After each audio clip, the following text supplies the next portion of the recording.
Hello,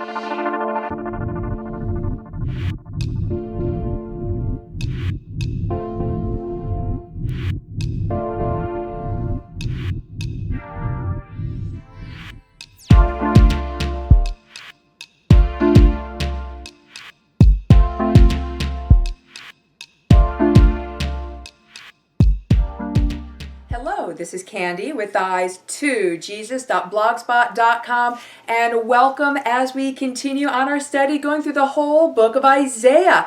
And would you look at this? We're already up to Isaiah chapter 11. So please join me in this study. If you'd like to follow along in the same Bible translation I am using the Young's Literal Translation. And you can buy this on Amazon.com from various different publishers. Or you can just read it online from such places as BibleGateway.com. So let's get started.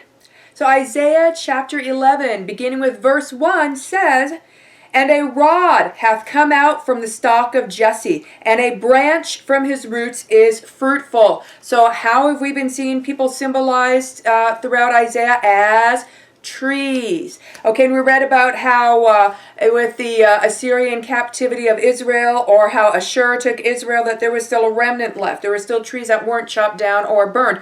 Those were the ones who repented and turned back to Jehovah. And we also have seen a little glimmering of that when Jerusalem goes into the Babylonian captivity, there will also be a remnant there. There will be some trees, some people, who will not be chopped down or burned because they are true to the one true God, Jehovah God. And if you are true to God, God is true to you, regardless of the circumstances around you. Okay, so keeping that in mind, we see a rod hath come out from the stalk of Jesse. It's like a branch growing out of a tree stump, right? I mean, we've seen this, especially if you've done a lot of hiking in the woods. You'll often see, or from time to time, you'll see maybe a stump where a tree used to be. Now its stump is just there, but we see these fresh budding branches, and they're growing out of this tree stump. So that's what we have here. And Jesse, that was the father of King David. So this is of the tribe of Judah. So we know that this branch or this rod is coming from the tribe of Judah, and specifically through David's line. Okay? And a branch from his roots is fruitful. So we're going to have this special tree that is going to grow, and that tree is going to be Jesus Christ, the Son of God, and God himself in human form, born as a baby on this earth. Around September 29th, 3 BC is when that occurred. Okay, verse 2, "Rested on him," that's Jesus, "rested on him hath been the Spirit of Jehovah." That's the Holy Spirit. So right here in this one sentence fragment here in the beginning of verse 2, we have the whole Trinity. Rested on him, that's God the Son, hath the Spirit, that's God the Holy Spirit, of Jehovah, that's God the Father. So rested on him hath the Spirit of Jehovah, the Spirit of wisdom and understanding, the Spirit of counsel and might, the Spirit of knowledge and fear of Jehovah. So this could be where we can find one of the examples of the sevenfold Holy Spirit of God. How the Bible talks about that the Spirit of God is divided severally. And then we have the seven spirits of God in the book of Revelation. Well, here we go. Let's take a look, shall we? So we have the Spirit of Jehovah, the Spirit of wisdom, understanding, the Spirit of counsel and might, the Spirit of knowledge and fear of Jehovah. There is very well an example of the Spirit being divided severally as its will, like in 1 Corinthians chapter 12, or the seven spirits of God, as we read about in the book of Revelation.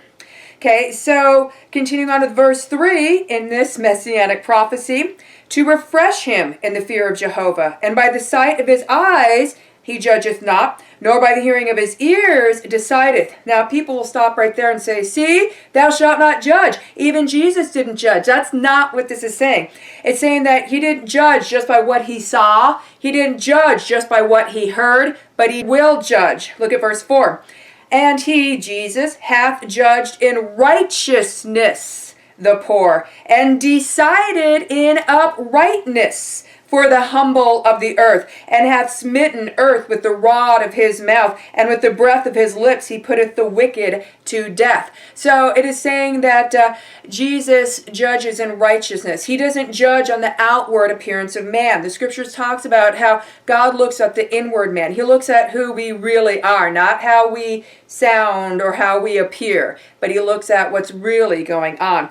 Okay, and notice it says he has smitten the earth with the rod of his mouth, and with the breath of his lips he putteth the wicked to death, referring to Revelation chapter 19, Armageddon, when the saints come back with Jesus Christ on horses. Jesus Christ leading the battle comes into the battle of Armageddon and destroys the enemy with the two-edged sword that comes out of his mouth. And here that is being symbolized as a rod. Okay, so, and it's interesting here also that the word rod is being used, such as here in verse 1, a rod hath come out of the stalk of Jesse, and a branch from its roots are fruitful, because that also gives us an inkling that not only will the Messiah and did come from the root of Jesse through the house of David, being of Judah, but that he also had a Levitical priesthood connection with this budding rod here, referring us back to the budded rod of the priest Aaron of the tribes of Levites, Aaron, Moses' brother, which budded rod is kept in the Ark of the Covenant, along with the jar of manna and the Ten Commandments. So we also get an inkling here, calling us over to the book of Hebrews in the New Testament, which goes into this, of the priesthood of Jesus Christ. And that Jesus' priesthood would be a priesthood like as of Melchizedek in Abraham's time before the law was given. And after the order of Melchizedek was, you didn't have to be specifically of a tribe, of the tribe of Levi, and maybe of a specific family in Levi, that Melchizedek was not a Levitical priest. He was not under that priest covenant, but he was an eternal priest of God. And that the book of Hebrews in the New Testament tells us that Jesus Christ is our high priest. And not of the Levitical order of the Torah, because Jesus fulfilled the law, but he was a priest after the order of Melchizedek. So the rod and the branching here also brings us back to the budding rod of Aaron, showing that the Messiah would be of the house of David, but that the Messiah would also be priestly. And Jesus Christ is our high priest. Okay, so when it says that the rod of his mouth, he destroys him with the rod of his mouth, then that means the rod here is being used synonymously with the sword of his mouth, as it's described in Revelation chapter 19. And this is really alluding to Armageddon. Now, this chapter is very prophetic, and it's not in chronological order, but if you pay attention to the word order, and especially now that we have the book of Revelation, we'll see that this chapter is predominantly showing us Revelation chapters 19, 20, and 21. So you can read this chapter and you can parallel it quite easily with Revelation chapters 19 through 21. And so verse 4 here, this is in Revelation chapter 19. This is at the end of the 7-year tribulation. So we see here that when it's talking about the rod that came out of the stalk of Jesse, that's referencing his first coming, and then it immediately goes into his second coming here, with him destroying the enemies with the rod of his mouth, which is a two-edged sword of his mouth, which is at Armageddon at the end of the 7-year tribulation, Revelation chapter 19. Continuing on with verse 5, and righteousness hath been the girdle of his loins, and faithfulness the girdle of his reins. So Jesus Christ is in righteousness and faithfulness. The ones that he destroys at his coming are the ones who it was right to destroy. It was righteous of him to destroy them. Okay, he destroyed the utter wicked, those who had never ever turned to him no matter what, and he foresaw that. Okay, so notice also though, righteousness is the girdle of his loins, and faithfulness. Now we have in Ephesians chapter 6 the armor of the Christian, okay, and that our loins are girt about with truth. We're held together by the truth, and that our righteousness is a breastplate that protects our hearts. Verse 6. Now, verses 6 through 10, this is getting more into Revelation chapter 21. This is over 1,000 years from now. Okay, so verses 6 through 10 gets into this is after the millennium of peace. This is when all of the cosmos and the earth are recreated back to how they originally were meant to be before the fall of man. So here we have a description of what things would have been like if Adam and Eve hadn't sinned, and what things are going to be like because the heaven and earth get recreated. You can read about that in 2 Peter chapter 3, and also Revelation, the end of chapter 20, and into the beginning of chapter 21. Okay, that the heaven and earth are destroyed, the elements are melted with a fervent heat, and then the heavens, all of the cosmos and the earth are recreated as they were meant to be without sin. By the way, notice it's not just the earth that fell and became corrupted in sin. And I'm talking about not just its inhabitants and the behavior of the animals, but even the behavior of the plants. Roses having thorns being a very basic yet true example. And it didn't just affect the earth, it affected the whole cosmos. And that's why after the 1,000 years of peace, when the great white throne judgment happens, then God destroys it all and recreates it anew without sin. Because sin doesn't just affect the sinner, it affects those around them. It eventually pervades, and sin affects the whole earth. Sin reverberates through the etheric realm, you could say, and affects the whole cosmos. So the aliens that are going to be inhabiting all these other planets are us. It's the human race. The planets will become habitable, and humans will then have true space travel without all of these radiation problems and the Van Allen belts and all of that. And other planets will be habitable for human beings to go to and to inhabit. And that is part of how we see how sin affected the cosmos as well. That we have all these planets that show evidence that they once were alive, but now they are dead and fully uninhabitable for life. Okay, so starting with verses 6 through 10 is going to talk about, okay, here's how the earth will be here on earth when the curse is gone and everything is recreated anew how it was supposed to be before the fall of Adam and Eve. Verse 6, and a wolf hath sojourned with a lamb. So wolf and the lamb, they're hanging out together. The wolf is not eating the lamb. And a leopard with a kid doth lie down. So a leopard and a baby goat, they're lying down together, laying down in a nice pasture, enjoying a nice sunny day. And a calf and young lion and fatling are together. So a calf, a baby lion, a fatted calf, they're all hanging out together. And a little youth is leader over them, and a small child is shepherding them. And it's cute, right? It's cute. Okay? And verse 7, and cow and bear do feed. So now we see the bear is not going to eat the cow. They're both going to be eating the grasses together. Together lie down their young ones, and the lion as an ox eateth straw. Animal no longer eats animal. Man didn't necessarily eat meat. I don't think man ate meat at all before the fall. And man wasn't even really instructed to be eating meat until after the flood. And I believe that is because after the flood, there was many plant species that didn't survive the flood and that are extinct now that contain specific certain nutrients, especially certain amino acids and B vitamins that now we can predominantly only get from meat, especially red meat, but meat in general.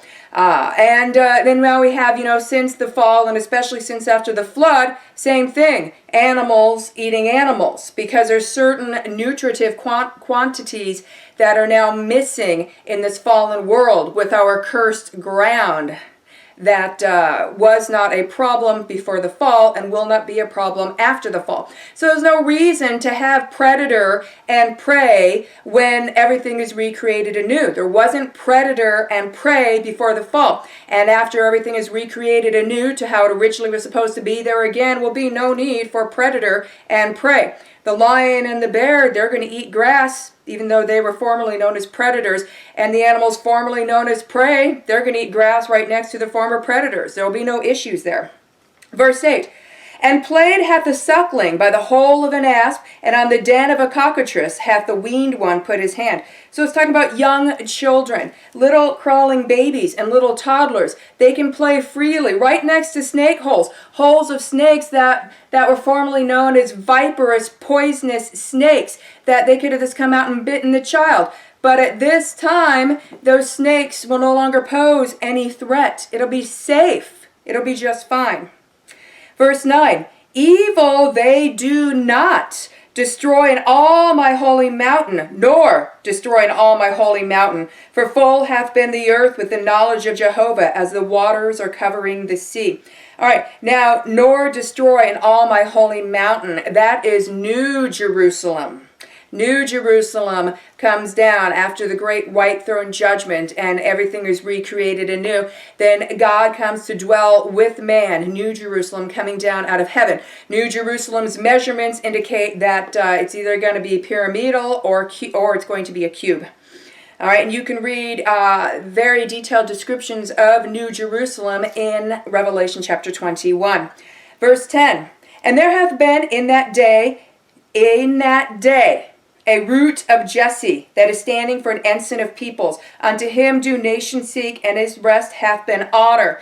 Let's break that verse down, because otherwise we're going to misunderstand some things. For one, it's given us a chronology, a chronological little hint here, that we are now changing order a bit. Okay, hath been in that day. Now, is this referring to the post-millennial recreation of the earth? That day? No, because right after it says a root of Jesse. So it's bringing us back to that day at the beginning of this chapter, before it went into its parenthetical portion, verses 6 through 10, talking about how everything will be like when everything's recreated anew. Now we're going back to the day of the root of Jesse, the stock of Jesse, in verse 1. So it's going back to now, okay, let's rewind 1,000 years and go back to the end of the 7-year tribulation and Jesus' second coming. That is the definition of in that day, because a root of Jesse in verse 10 correlates perfectly with the stock of Jesse in verse 1. So, and there hath been in that day, the second coming of Jesus Christ, a root of Jesse, that's Jesus Christ, that is standing for an ensign of the peoples. Unto him do nations seek, and his rest hath been honor. His rest hath been honor. Okay, so the Hebrew word here for rest is menukah. And menukah is interesting because it's the Hebrew version of the Greek word for rest given in Hebrews chapter 4, where it talks about the people of God entering into God's rest. Also, this Hebrew word for rest, menukah, we see it defines for us what this is talking about in Psalm chapter 95, where it says, unto him do nations seek, and his rest hath been honor. So let's turn really quick to Psalm chapter 95. It's a short psalm, so let's go ahead and read the whole thing. But yeah, I just want to tie this together because that word rest there is very important. Okay, so Psalm chapter 95. Come, we sing to Jehovah. We shout to the rock of our salvation. We come before his face with thanksgiving. With psalms we shout to him. For a great God is Jehovah, and a great King over all, lowercase g, gods, in whose hand are the deep places of earth, and the strong places of hills are his. Whose is the sea, and he made it, and his hands formed the dry land. Come in. We bow ourselves and we bend, we kneel before Jehovah our Maker. For he is our God, and we the people of his pasture, and the flock of his hands. Today, if to his voice ye hearken, harden not your hearts, as in Meribah, as in the day of Massah in the wilderness, where your fathers have tried me, have proved me, yea, have seen my work 40 years. I am weary of the generation, and I say, a people erring in heart, and they have not known my ways, where I swore in my anger, if ye come into my rest, or if they come unto my rest.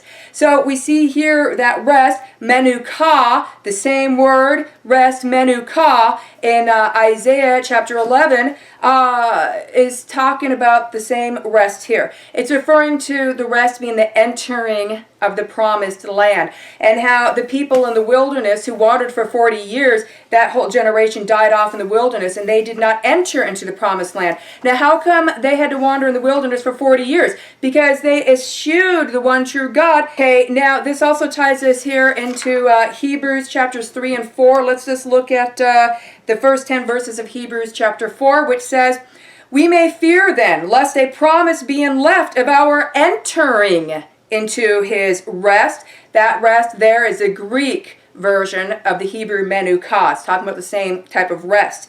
"Any one of you may seem to have come short. For if any one of you may seem to have come short, for we also are having good news proclaimed, even as they. But the word heard did not profit them, not being mixed with faith. And those who heard, they didn't have their faith in God. They decided to go after the old ways, the ways of their fathers, the heathen ways." Verse 3, "For we do enter into the rest, we who did believe, as he said," here he's going to quote Psalm 95, "So I swear in my anger, if they shall enter into my rest. And yet the works were done from the foundation of the world. And he spake in a certain place concerning the seventh day, thus, and God did rest in the seventh day from all his works."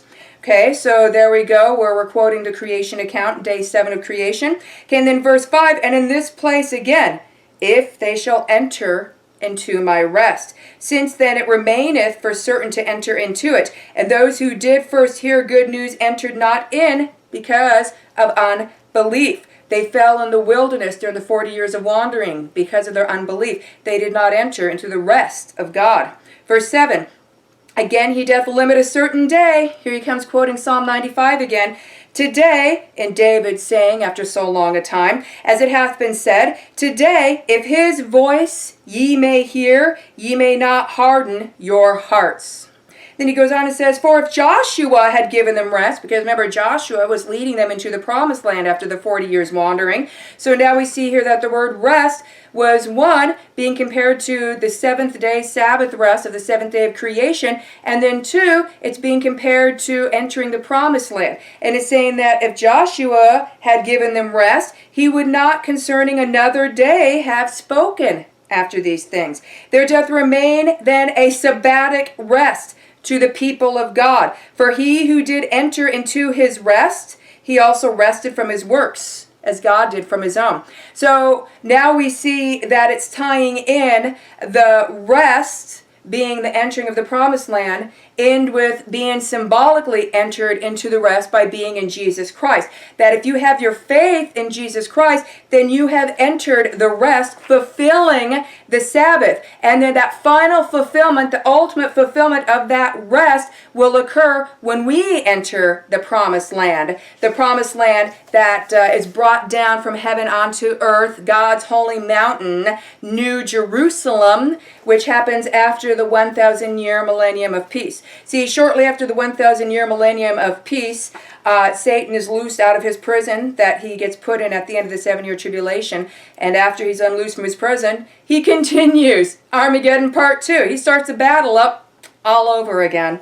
And then he is cast into the lake of fire forever. And if this is something that interests you and that you'd like to study deeper, I go into this extensively on my study in the book of Revelation, where I go through the whole book of Revelation. So you can take a look at that in my Revelation playlist and my Eyes to Jesus YouTube channel.